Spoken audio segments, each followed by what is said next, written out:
The other sort of memorable time was taking off. We had done a bag drag. We'd gotten an airplane that was broken, and we had to change airplanes, and the other two airplanes had taken off ahead of us, and we could take off as much as 45 minutes after the rest and still be able to catch them in time to strike the target over South Vietnam. So we'd taken off about 40 minutes behind the others, and on climb out,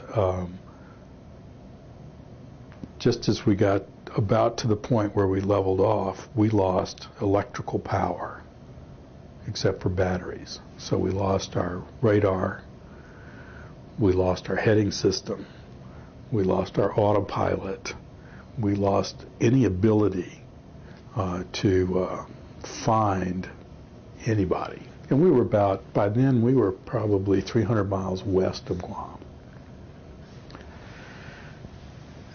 And I didn't like that very much. So as the navigator, I was going to have to find the island again at some point. And I didn't have much. We had the old whiskey compass, the liquid compass up on the dashboard of the cockpit, the pilot's cockpit. And we had a sextant and the sun. And so I was dead reckoning as we were heading westbound, and the pilot was trying to talk to the ground folks to find out if they could figure out a fix for this thing to get us going. And finally, the ground was telling us dumb stuff like find the other airplanes visually. No, that wasn't going to happen. You can't find an airplane that's 300 miles in front of you visually. That's not going to happen, even if they were pulling contrails, and they weren't. So I finally said to the pilot, look, pilot, this is the nav. I'm not navigating westbound any further. Turn the airplane around. And he came back and said, well, I'll have to get permission. I said, no, you don't. You're the aircraft commander. You turn the airplane around and then tell them what you're doing, and they will give us vectors. And so he announced we were returning, and so they cleared us to return to Guam. But the ground controller said we were cleared the Red Alpha route inbound. And that's when I got so irritated. I had bypassed the pilot, went to the radio, and said, look, ground, this is the navigator. I've been dead reckoning for 45 minutes with a whiskey compass that's written up as 5 degrees off, but it doesn't say which direction. The only navigation aid I have is the sun line, but the EW won't get out of his ejection seat long enough to shoot a line for me. Now here's the deal. We're going to head somewhere in the direction of east. And when we get into your radar coverage, you pick us up and you give us vectors. And so it was, oh, okay, they finally got it.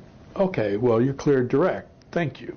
And we did have a beacon, a navigation beacon, a rendezvous beacon in the airplane that was actually working, that I didn't realize was working. But the next outbound cell of airplanes picked us up and told us what heading to take, which was roughly what I had calculated anyway.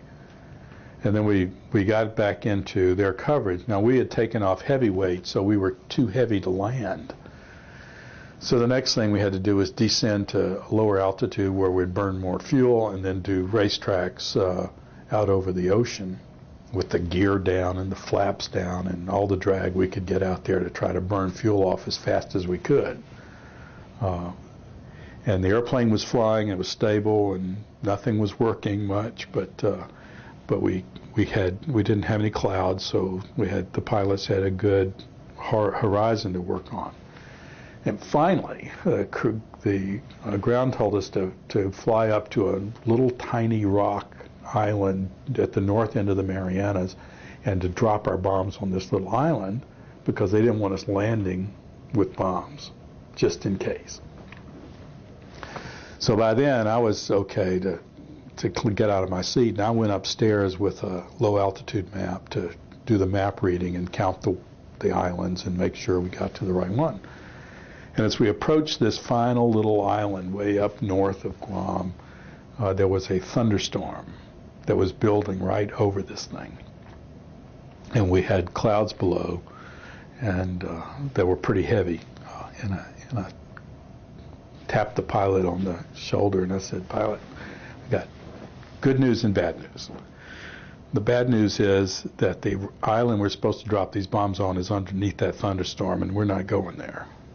The good news is there's an opening in the clouds over there, and we're going to descend below the clouds to about 1,500 feet, and we're going to clear the ocean, make sure there's no ships or boats down there, and then we're going to drop the bombs in the water." And he said, "We can't do that." And I said, "Look, pilot, when we get that low, they're going to lose us on radar down in Guam. They won't know where we are.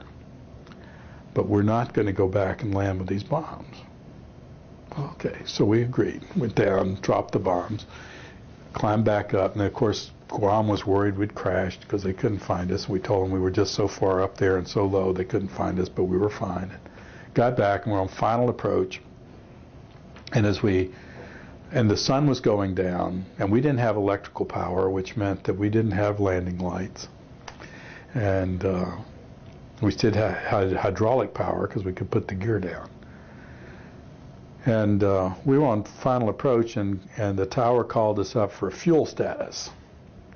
And I knew what they were concerned about. They didn't want us landing with a lot of fuel just in case we crashed and we'd blow up and close the runway. And before I could caution the co-pilot, he gave him our fuel status, which was 45,000 pounds of fuel or something like that. They want us down to 15,000. And so they sent us around. And we could hear another cell of airplanes coming in and getting clearance to make their descent to approach. And it was getting dark. And I called the co-pilot on the radio. I said, "Co, this is the nav. When we get back on final, we're going to be at 15,000 pounds of fuel." And he said, "I'm trying to calculate that now, Nav." I said, "You don't need to calculate it, Co. That's an order, not a request.